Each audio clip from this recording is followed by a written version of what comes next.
Horror movie director Wes Craven has died at the age of 76 following a battle with brain cancer. Craven is best known for the Nightmare on How could we let this happen? In the 1980s, as well as the Scream franchise in the 1990s. Oh my god! Hey. Awful. Wes Craven recently passed away, and to celebrate his life and his work, I have decided to dedicate an entire week of reviews to him, just to remember him. A Nightmare on Elm Street is a 1984 horror film written and directed by Wes Craven. It features a young Johnny Depp as a classic jock character named Glenn, Heather Langenkamp as the main character Nancy, and of course, Robert Englund in his first ever appearance as the classic Freddy Krueger. This classic slasher is about a group of people who have their dreams invaded by a serial killer. Why were they picked? Why were they picked at all? Why were they picked? And how do they stop it before they hit the pillow and also the dust? It's actually bite the dust. But hey, we'll keep that take in. That works. This was actually Johnny Depp's first ever role in a movie, and I have to say that he's fantastic in it. Like, he plays the jock character, but he doesn't play every line like a dick, and he doesn't overdo everything, which he easily could have done in the situation.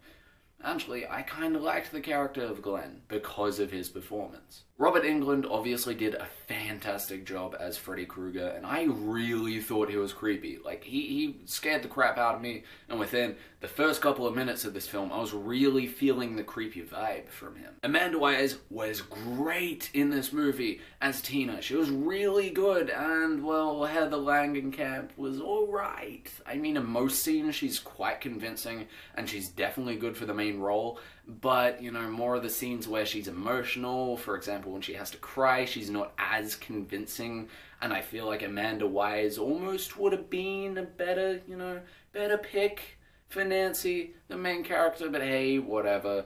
They both did a great job. It was also Heather Langenkamp's first movie role, so I'm gonna cut her some slack, okay? I absolutely love the costume design for Freddy. He's a creepy dude, like, he looks weird, man. He's got the burnt up skin, like the glove, and the colors, even down to the colors are creepy. Like, they remind me of Christmas, they remind me of happy times. And he looks like he has a Christmas sweater on, but I know that he's a scary guy that will kill me in my dreams. Like, I'm so conflicted. Fun fact, Freddy Krueger's original colors were actually going to be red and yellow, but somewhere in an article, Wes Craven read about how our eyes perceive color. And the way our eyes perceive color is that our retina sees red and green as the most contrasting colors. In non-jumbled terms, that basically means that the way our eyes perceive color, red and green are the most opposite colors, and they go really well together. So he decided to use those instead of red and yellow, because I feel like that would look really gross. I don't know, that's why the Freddy we know today wears a red and green sweater, not a red and yellow sweater.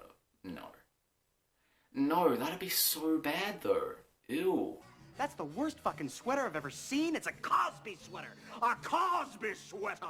While making A Nightmare on Elm Street, Wes Craven researched into the primal fears that are already embedded into our brains. In other words, stuff that we're pretty much born afraid of and stuff that we try to stay away from. It's our instincts. And one of the biggest ones that he found was the fear of being attacked by animal claws. It was made so that you would be afraid of him upon, like, seeing the glove. You think, oh crap, I'm gonna be attacked by an animal. He also wanted something that was really cheap to make because they were on a tight budget for this one. Really wanted something that was easy to transport and something that would just be easy to use. Funnily enough, Robert Englund actually cut himself on the blades the first time he tried the glove on. And in the opening sequence where we see Freddy Krueger, you know, making the glove, it actually isn't him. Like, it's the person that made the glove because no one else knew how to make it. And I think that's great. Just little bits of trivia like that make me happy. Wes Craven also wanted something that would separate his horror movie from the other horror movies out there, because you have to understand the 80s, wow man, Like, so much oversaturation of the horror film market. Like, there were way too many horror movies to go around. Like nowadays, how every single horror movie that comes out is just full of jump scares and shaky cam. Really refreshing when something comes out that isn't that. He needed something that would make everything different, and, you know, if the idea for the film about a serial killer killing people in their dreams isn't enough, the glove did it. I even liked the little, you know, false scares and jump scares that happen rarely in this film, because they were used really well, and, you know, in boring parts, they were just, you know, bam, there's your heart, bam, bam. There is so much that I love about this movie, and I could go on about it for ages.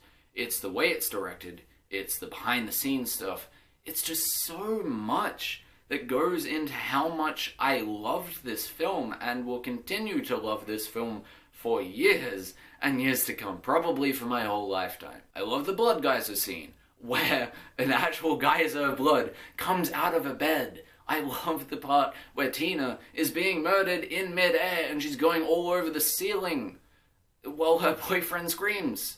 In horror, I mean, that sounds really bad, but it's the behind-the-scenes stuff that I'm really interested in, and that makes those scenes extremely great for me. Like, whoa, the work that went into those things is just crazy. Both the blood geyser and Tina's death scene were filmed in a room that rotated.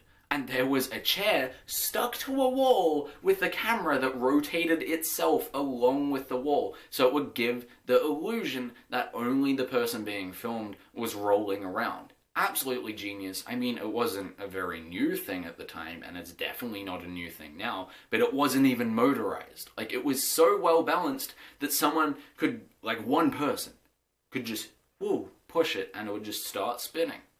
It's insane. The blood geyser scene, the set was actually flipped upside down, and then they put dyed water, just poured it through the bed, because fake blood actually didn't have the right consistency for a geyser. Thing is though, because it was a very lightweight set, the weight of the water and the blood made the set flip the wrong way, and it got all over the camera gear, Wes Craven himself, and even just exposed wires.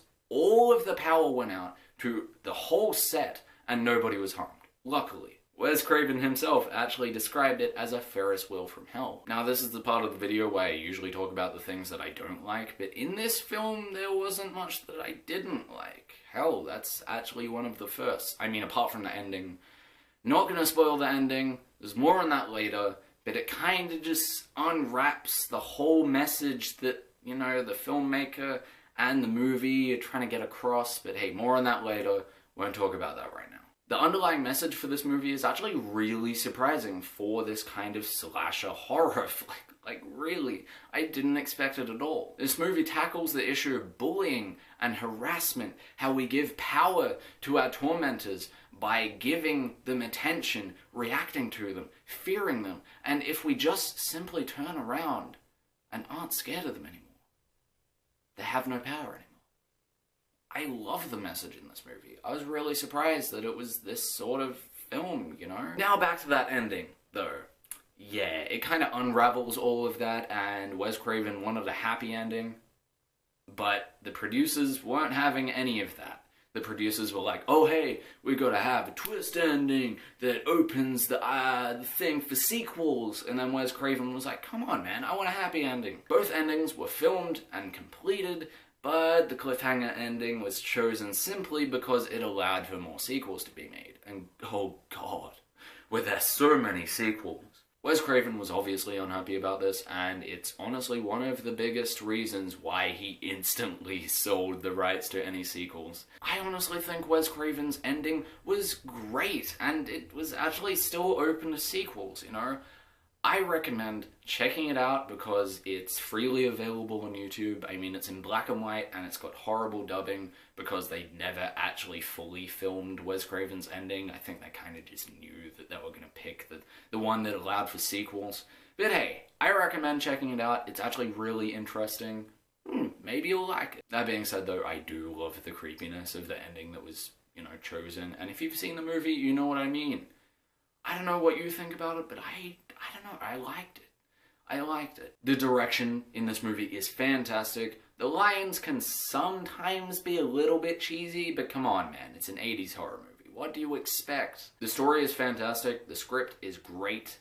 On the other hand, some of the acting was not the best in the world, but hey, for early or even first appearances in a movie, I thought that they were really good, you know, for the first time. A Nightmare on Elm Street definitely gets my seal of approval and earns itself a 9.5 out of 10. It would have been a 10 out of 10 if not for a couple of very minor mistakes that I will not go into because they probably... No, they don't spoil the film, but I don't know, I don't want to be nitpicky about it. I recommend this film to anyone that hasn't seen it and even people that have seen it. You know, go out and rewatch it. It's great. Like, it's really fantastic.